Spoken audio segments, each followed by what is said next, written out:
الحمد للہ رب العالمین والصلاة والسلام علی سید الانبیاء والمرسلین وعلی آلہ واصحابہ اجمعین، اما بعد۔ اعوذ باللہ من الشیطان الرجیم۔ وَإِذْ تَعَذَّنَ رَبُّكُمْ لَئِن شَكَرْتُمْ لَأَزِيدَنَّكُمْ وَلَئِن كَفَرْتُمْ إِنَّ عَذَابِي لَشَدِيدٌ۔ صدق اللہ مولانا العلی العظیم۔ میرے محترم بزرگوں اور دوستو، معزز مصلیان کرام، ہم نے قرآن کریم کی ایک چھوٹی سی آیت تلاوت کیا ہے۔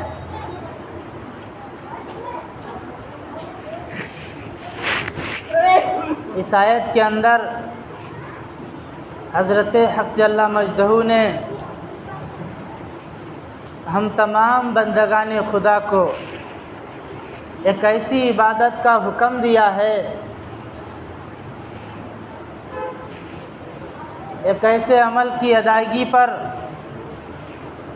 ہم سب کو اپنا اعلان کروایا ہے جس کے لیے کوئی شرط نہیں ہے۔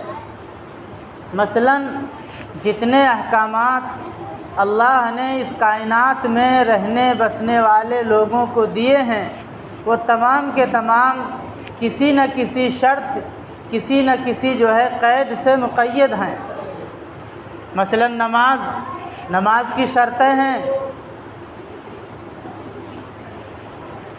کپڑے کا صاف ہونا، جگہ کا صاف ہونا، نماز کا وقت ہونا، بدن کا پاک ہونا، اندر کی شرطیں الگ ہیں اور نماز کے باہر کی شرطیں الگ ہیں۔ روزے جو فرض ہیں ان کی فرضیت کی بھی شرطیں ہیں۔ زکوٰۃ ہے، یہ بھی کسی شرط کے ساتھ مشروط ہے۔ غرضے کی تمام اللہ کی طرف سے احکامات جو حضرت نبی پاک صلی اللہ علیہ وسلم نے ارشاد فرمائے ہیں اور عمل کے ذریعے امت کو سبق دیا ہے، نمونہ دیا ہے، ان تمام احکامات سے ہٹ کر ایک حکم اللہ نے یہ دیا ہے کہ میرے بندو ہماری تمام نعمتوں پر شکر ادا کیا کرو۔ اور اس بات پر اللہ نے اس کو اعلان کرایا ہے۔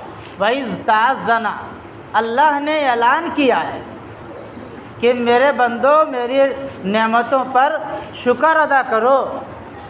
اس کے لیے پاکی، ناپاکی، بیماری، صحت مندی، ہم جس بھی حالت میں رہیں، کوئی حالت اس عبادت کو کرنے کے لیے مانع نہیں ہے۔ کیسی بھی حال میں ہماری زندگی گزر رہی ہو، اگر ہم شکر ادا کریں تو کر لیں، زبان سے ہو یا عمل سے ہو۔ نتیجہ کیا ملے گا؟ اللہ فرماتا ہے جن جن نعمتوں پر تم شکر ادا کرو گے ان نعمتوں میں ہم اضافہ کرتے چلے جائیں گے۔ آج ہمارا گھر ہو، کچن ہو، دکان ہو، تجارت ہو، معیشت ہو، غرضے کی اقتصادیات کے کوئی سے بھی میدان ہو، جن چیزوں میں ہم ہاتھ ڈالتے ہیں اگر ناکامی مل جاتی ہے تو اس کے اسباب دوسری چیزوں میں تلاش کرتے ہیں، جبکہ اللہ نے فرمایا ہے جن جن شعبوں میں تم زندگی گزار رہے ہو ساری کی ساری چیزیں ہماری نعمتوں میں سے ہیں۔ اگر ان میں تمہیں نقصان نظر آئے تو بظاہر تم کو نقصان نظر آتا ہے، اگر اسی نقصان میں اللہ کا شکر ادا کرنا شروع کرو گے تو انشاءاللہ اللہ کا وعدہ ہے، اللہ فرماتا ہے کہ ہم ان چیزوں میں بڑھوتری کریں گے، زیادتی کریں گے، بڑھا دیں گے، برکت دے دیں گے۔ اور اگر ناشکری کرو گے تو غیر دانستہ آپ سمجھ بھی نہیں پاؤ گے، وہ نعمتیں بھی چھن جائیں گی اور مرنے کے بعد اللہ فرماتا ہے ان عذابی لشدید، ہماری پکڑ، ہمارا عذاب بہت سخت ہے۔ حضرات صحابہ کرام رضوان اللہ تعالی علیہم اجمعین نے ہر حال میں اللہ کی نعمتوں پر شکر ادا کرنا سیکھا تھا۔ یہی وجہ تھی جو آپ کو حضرت نبی پاک صلی اللہ علیہ وسلم کے جانثاروں کو اللہ نے بظاہر دنیا کے اسباب، ذرائع اور نعمتوں کے سمندر ان پہ نہیں کھولے تھے، اس کے باوجود اتنا شکر ادا کرتے تھے کہ جس دنیا میں رہتے تھے ان سے زیادہ کوئی چین میں، سکون میں، امن میں نہیں رہتا تھا۔ آج ہمارا عالم یہ ہے کہ 24 گھنٹہ ہماری زندگی اللہ کی نعمتوں میں گزرتی ہے، اس کے ساتھ ساتھ کفران نعمت بھی کرتے رہتے ہیں۔ جس بندے سے بھی ملو خیریت پوچھو، وہ الحمدللہ زبان سے کم نکالتا ہے، کوئی نہ کوئی مصیبت کی چیز، کوئی نہ کوئی کمی کی چیز، کوئی نہ کوئی شکوے کی چیز ضرور اس کے زبان پہ آتی ہے۔ حدیث کے اندر آتا ہے مبارک ہے وہ زبان جس زبان پر اللہ کا شکر ہو، شکر کرنے والا دل، ذکر کرنے والی زبان۔ یہ کس کے لیے فرمایا گیا؟ محمد صلی اللہ علیہ وسلم، ہم سب محمد صلی اللہ علیہ وسلم کے امتی اور ان کے غلام ہیں، ہمارے لیے حکم ہے۔ سب سے بڑی چیز یہ ہے کہ جب ہم نعمتوں کا شکریہ ادا کریں گے تو اسی شکریہ ادا کرنے کے طفیل چند لمحوں کے لیے جو ہمیں نعمتیں دیتا ہے اس کی طرف ہماری نگاہ جائے گی، یعنی پروردگار اللہ کی طرف نگاہ جائے گی، اور اللہ کی طرف جب بندوں کی نگاہ جانے لگے تو اللہ سے محبت ہونا شروع ہو جائے گا۔ اس لیے کہ جو ہم پر احسان کرتا ہے ہم اس کے احسان مند ہو جاتے ہیں۔ اگر یہ سوچ لیں کہ 24 گھنٹہ کی جو زندگی ہے ہم سانس لیتے ہیں، آنکھوں سے دیکھتے ہیں، پیروں سے چلتے ہیں، ہاتھوں سے پکڑتے ہیں، کانوں سے سنتے ہیں، ناک سے نعمتوں کی خوشبو اور بدبو کو سونگھتے ہیں، دل سے محسوس کرتے ہیں، جاڑا گرمی برسات کا جو ہمیں احساس ہوتا ہے، یہ حس جو ہے یہ بھی اللہ کی نعمت ہے۔ اللہ پاگلوں سے اس کو چھین لیتا ہے، جانوروں سے جس کو چھین لیتا ہے وہ روڈوں پہ پڑے ہوتے ہیں، انہیں موسم کا اندازہ نہیں ہوتا ہے۔ یہ ساری کی ساری چیزیں اللہ کی نعمتیں ہیں۔ اگر ان نعمتوں پر چند لمحے کے لیے ہماری سوچ گئی، نگاہ گئی تو ہمارا میلان، ہمارا دل کا رجوع، ہماری محبت اللہ سے آٹومیٹک ہونا شروع ہو جائے گی۔ اور جب ہم ان چیزوں پر غور نہیں کریں گے، صرف نگاہ ہماری تجارت پر ہو، بلڈنگ بنا لیں، دکان بنا لیں، تجوری بھر لیں، بینک بیلنس ہمارا برابر ہو جائے میرے دوستو، تو اللہ رب العزت کی طرف ہمارے شکوے بڑھ جائیں گے۔ اللہ نے اس کائنات کو دارالاسباب بنایا ہے، امیری اور غریبی سے پوری دنیا کو گھیر دیا ہے۔ ہمارے پاس کچھ نہیں ہے، ہمارا ہاتھ سلامت ہے۔ ہمارا وہ سیٹھ، ہمارا وہ مالک جو کروڑ پتی ہے، اس کے ہاتھ پیر مفلوج ہیں، بیچارہ بیٹھا ہوا ہے۔ ہم سوچتے ہیں اس کا بینک بیلنس بہت زیادہ ہے، لیکن اس سے پوچھو کہ تمہاری کتنی بڑی دولت گئی ہے۔ جو ہم مزدور ہیں، ہم محکوم ہیں اس کے، ہم کام کرتے ہیں، ہم احساس کمتری کا شکار ہیں، لیکن اربہ ارب کی نعمت ہمارے پاس موجود، یعنی ہمارے ہاتھ سلامت ہیں۔ جو چیزیں وہ پکڑ نہیں سکتا ہے ان چیزوں کو ہم اٹھا کر اپنے ان ہاتھوں سے اپنے سر پہ رکھ لیتے ہیں۔ ابھی ڈاکٹر کے پاس جائیں، ہمارا ہاتھ خراب ہو جائے، وہ مانگے 10 لاکھ روپیے، تب پتہ چلے گا کہ یہ 10 لاکھ روپیے کا میرا ہاتھ تھا جو ابھی نہیں ہے یا خراب ہے۔ اگر وہ لگا دے، صحیح کر دے ڈاکٹر، تو ہم اس کے مشکور ہو جاتے ہیں۔ تو جس نے بغیر مانگے، بغیر مطالبہ کیے ہمیں ہمارا یہ ہاتھ دیا تھا، بغیر نقص اور بیماری کے، تو کیا ہم وہ رب ہمارا اس لائق نہیں ہے کہ اس کا ہم شکر ادا کریں؟ اللہ قرآن کے اندر کہتا ہے الم نجعل لہ عینین، اے میرے بندے کیا تم کو ہم نے 2 آنکھیں نہیں دی ہیں جس سے دیکھتے ہو تم؟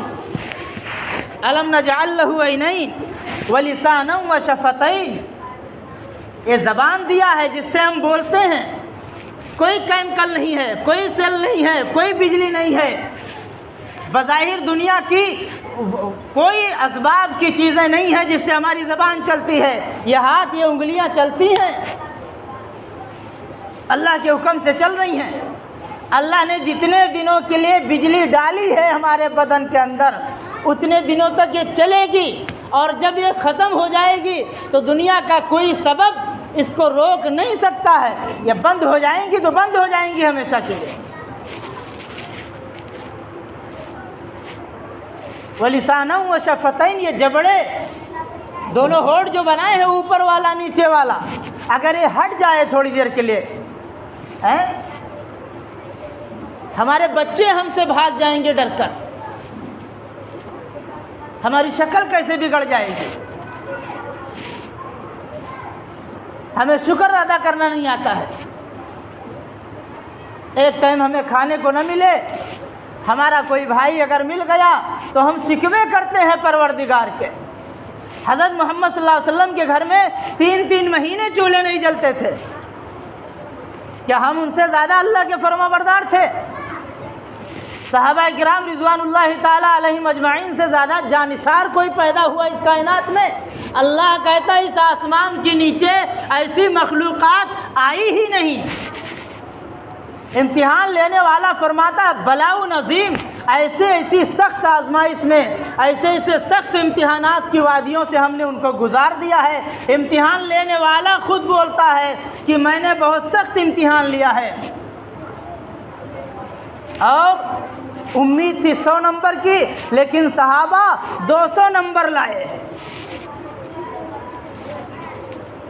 آج ہمارے اوپر تھوڑے سے حالات آ جائیں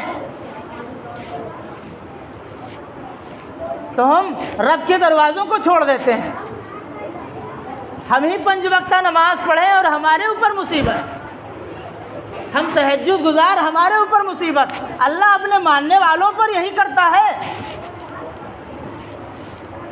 حالات کے چکی میں اللہ ہمیں پیس دے تو بھی اللہ کا شکر ہے، کیوں جان دی ہوئی اسی کی تھی، حق تو یہ ہے کہ حق ادا نہ ہوا۔ ہم کس کے ہیں؟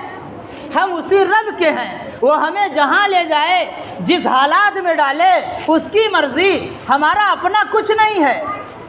اور جس نے سوچ لیا یہ ہاتھ اپنا ہے، یہ زبان اپنی ہے، یہ آنکھ اپنی ہے، یہ کان یہ پیر یہ اپنے ہیں، یہ ہمارا بدن اپنا ہے، تو پھر وہ مغرور ہوا، وہ پھر رب کے دروازے سے مارا اور بھگایا گیا، مصیبتیں آنا اس کا مقدر بنی۔ اور جس نے سوچا یہ سراپا ہمارے رب کا ہے، محمد صلی اللہ علیہ وسلم کے ذریعے اللہ نے فرما دیا اگر تم اب بھی ہوش میں نہیں آتے ہو تو جان لو اگر کلمہ پڑھ لیے ہو تو اللہ نے تم کو جنت کے بدلے خرید لیا۔ اس کائنات کی ہر مخلوق، اس کائنات کا ہر ذرہ، اس کائنات کا ہر پہاڑ اللہ رب العزت کی پیدا کی ہوئی چیز ہے، اللہ کی تخلیق اور اس کی ملکیت ہے۔ اس کے بعد تمام مخلوق میں، تمام انسانوں میں جس نے کلمہ پڑھ لیا لا الہ الا اللہ محمد الرسول اللہ، یہ دوسری مرتبہ یہ خریدا گیا ہے، اللہ نے اس کو خرید لیا ہے۔ اور جو خرید لیا جائے وہ اپنی مرضی سے نہ سو سکتا ہے، نہ جاگ سکتا ہے، نہ کہیں جا سکتا ہے، وہ مالک کے تابع ہو گیا ہے۔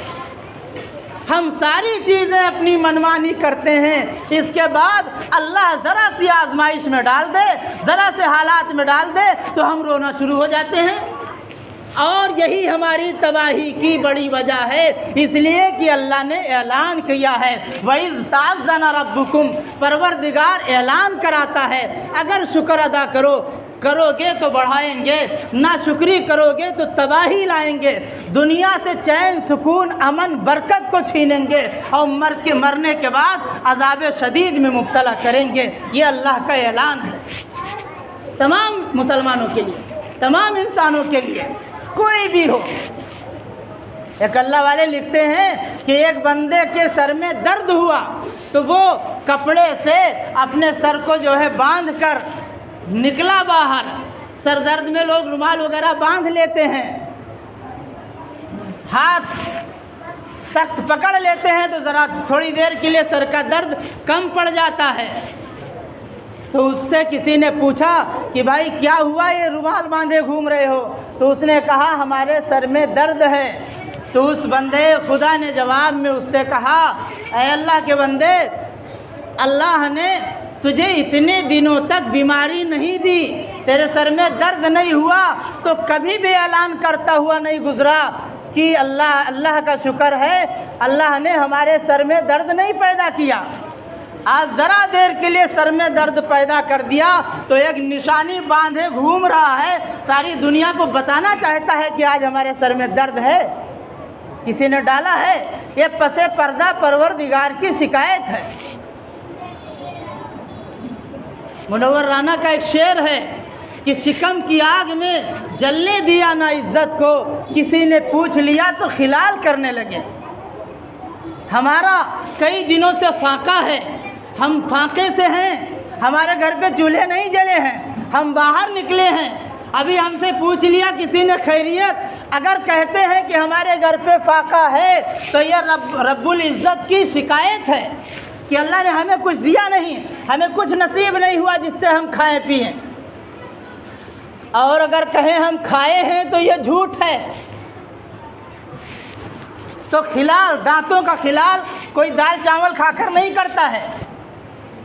ثقیل کھانا، مرغن کھانے کھا کر آدمی دانتوں میں خلال کرتا ہے، تو لکڑی نکالی جیب سے اور خلال کرنے لگا۔ یہ بتانا چاہتا ہے کہ ہم جھوٹ سے بھی بچ جائیں اور رب کا ناشکری بھی نہ کریں۔ بتائیے قدرت ایسے حال پر رحم کرے گی نہیں کرے گی؟ اللہ مہربان ہوگا۔ اس لیے ہماری گزارش ہے، آج دکان والے معاملات صحیح نہیں کرتے ہیں، اور جہاں تک ان کی دیواریں ننگی نظر آتی ہیں وہاں تک قرآن کے پنے ورق اور ہم مولویوں سے، تعویذ والوں سے لکھوا کر ٹانگتے ہیں۔ دکانیں تعویذوں اور گنڈوں سے نہیں چلتی ہیں، اخلاق اور معاملات سے چلتی ہیں، اللہ رب العزت کے احکامات پر عمل کرنے سے چلتی ہیں۔ تجارت اور معیشت کے اصول ہیں، کتابوں میں پڑھا جائے، علماء سے سیکھا جائے اور پھر تجارت کے میدان میں آیا جائے۔ ہمارے گھروں میں قرآن رکھے ہوئے ہیں، ہمارے گھروں میں رکھے ہوئے قرآن اور جزدان دھول سے گرد ہو گئے ہیں، اس کو اٹھا کر نہیں دیکھتے ہیں۔ بیٹیوں میں، ماؤں میں، بہوؤں میں، ساسوں میں جھگڑے ہر گھر کا ایک طرے امتیاز بن گیا ہے۔ لیکن جس گھر میں اللہ کا کلام ایسے بے یار و مددگار رکھا ہوا ہو، طاقوں میں، الماریوں میں، اس کا کوئی حال نہ پوچھتا ہو، تو پروردگار ہمارا بھی حال نہیں پوچھے گا۔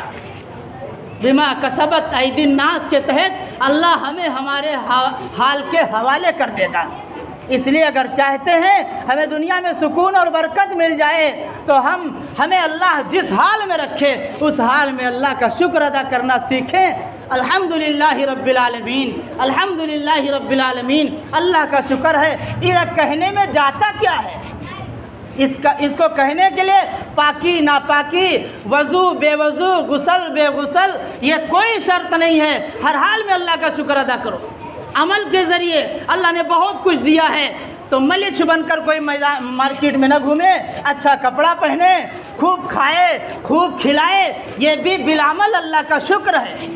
اللہ کے رسول صلی اللہ علیہ وسلم نے کنجوسی سے پناہ مانگی ہے، اور حدیث میں فرمایا گیا فاسق سخی، فاسق جو گناہ کا آخری درجہ ہے، فاسق سخی اللہ کی نگاہ میں محبوب ہے بنسبت تہجد گزار کنجوس سے۔ کنجوسی بہت بری عادت کا نام ہے۔ اللہ کے رسول صلی اللہ علیہ وسلم نے پناہ مانگی، اللہم انی اعوذ بک من البخل۔ تو اس لیے بالعمل اللہ نے ہمیں دنیا دیا ہے، ہم دنیا کو استعمال کریں جس طریقے پر استعمال کرنا چاہیے۔ فضول خرچی سے، اسراف سے بچا جائے، غرور و تکبر سے بچا جائے، اور نہیں دیا ہے تو اس حال میں بھی اللہ کا شکر ادا کریں۔ اپنے باطنی حالات کو بندوں سے چھپا کر اللہ سے کہیں اور بندوں کے سامنے اللہ کا شکر ادا کرنا شروع کریں۔ انشاءاللہ چند دنوں میں اللہ ہمارے اس حالات کو خوشحالی میں بدلے گا، اور اگر ہم ناشکری کریں گے تو بدحالی اتنی بڑھ جائے گی، اتنی بڑھ جائے گی کہ اللہ کے رسول صلی اللہ علیہ وسلم فرماتے ہیں الامان والحفیظ، جس نے ہاتھ پھیلا دیا وہ موت تک پھیلاتا رہے گا۔ جس نے شکوہ کیا وہ شکوہ کرتا ہی رہ جائے گا۔ اس لیے شکر ادا کرنا سیکھیں اور کفران نعمت سے باز آئیں۔ ہمارے دانت ہل گئے ہیں اللہ کی نعمتوں کو کھاتے کھاتے، اور شکر کرنا ہمیں نہیں آیا ہے۔ اللہ تعالیٰ ہمیں اور آپ حضرات کو اپنی تمام دی ہوئی چیزوں پر شکر کرنے کی ہمیں کما حقہ اور آپ حضرات کو توفیق عطا فرمائے۔ وما علینا الا البلاغ۔